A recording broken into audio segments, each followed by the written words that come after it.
नमस्कार दोस्तों। सोयल हमारी कृषि के लिए एक बेसिक यूनिट है, बेसिक इकाई है। यानी सोयल के अलावा हम और कहीं पर कृषि नहीं कर सकते। कर तो सकते हैं, लेकिन हम एक बड़ी जनसंख्या का भरण पोषण उससे हम नहीं कर सकते। सोयल के अलावा हम कृषि हाइड्रोपोनिक्स से कर सकते हैं, वर्टिकल फार्मिंग के माध्यम से भी हम न्यूट्रिएंट कल्चर में कर सकते हैं, लेकिन हम एक बड़ी जनसंख्या का भरण पोषण हम सिर्फ हाइड्रोपोनिक्स या न्यूट्रिएंट कल्चर से नहीं कर सकते हैं। तो इसके लिए हमें सॉइल की आवश्यकता होती है कि एक बड़ी जनसंख्या के भरण पोषण के जो हम अनाज पैदा करते हैं उसके लिए हमें सॉइल एक महत्वपूर्ण संसाधन है, और इसके स्वास्थ्य को ध्यान में रखना हमारी जिम्मेदारी है। तो इसके स्वास्थ्य को ध्यान में रखने के लिए हमें जिस तरह हम जब कोई व्यक्ति बीमार होता है तो उसके ब्लड की टेस्ट की जांच कराते हैं, ब्लड टेस्ट कराते हैं, और जिससे डॉक्टर उसको पढ़कर देखता है कि इसके खून में किस तत्व की कमी है या क्या क्या कमियां हैं, तो उसके आधार पर वो उसकी दवाएं देता है, तो पेशेंट को जो है फ़ायदा हो जाता है। इसी तरह हम जब कोई फसल बोते हैं उससे पहले हमें अपनी सॉइल का टेस्टिंग कराना चाहिए। अब सॉइल टेस्टिंग कराने के लिए हमें सॉइल टेस्टिंग लेबोरेटरी अपने शहर में ढूंढनी चाहिए, या फिर अगर आपको कहीं नहीं मिलती हैं तो आप कृषि विज्ञान जाकर वहाँ पर भी सॉइल टेस्टिंग करा सकते हैं।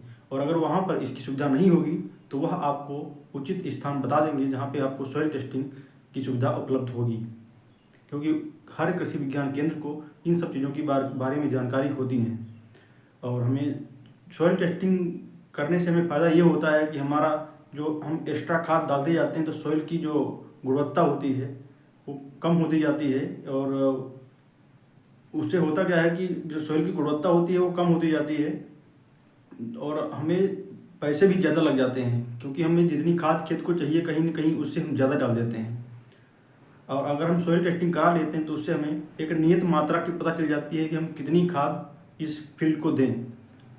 और हम अगर उनको जहाँ पे हम सॉइल टेस्टिंग कराते हैं, अगर हम वहाँ पर अगर हम उन्हें यह भी बता दें कि हमें कौन सी क्रॉप लगानी है, तो वह उसका रिकमेंडेशन ही भी बना के दे देते हैं। और सॉइल टेस्टिंग मशीन में हमें NPK और माइक्रो न्यूट्रिएंट का भी रिकमेंडेशन आ जाता है कि इस खेत में कितनी उपलब्ध है और कितनी हमें देने की ज़रूरत है।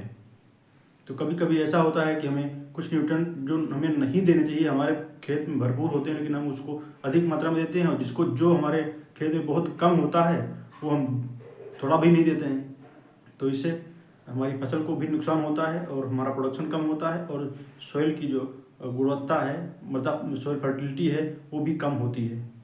तो हमें सॉइल टेस्टिंग कराने के बाद ही अपनी फसल को बुआई करनी चाहिए, और सॉइल टेस्टिंग के बाद ही जो सॉइल टेस्टिंग रिपोर्ट मिलती है उसके आधार पर हमें पोषक तत्वों की मात्रा का निर्धारण करना चाहिए, उसके बाद हमें उसमें उपयोग करना चाहिए। तो मैं आशा करता हूँ कि आप सभी लोग समझे होंगे इसको, और आप सॉइल टेस्टिंग कराने के बाद ही अपनी फसल को बोएंगे। धन्यवाद।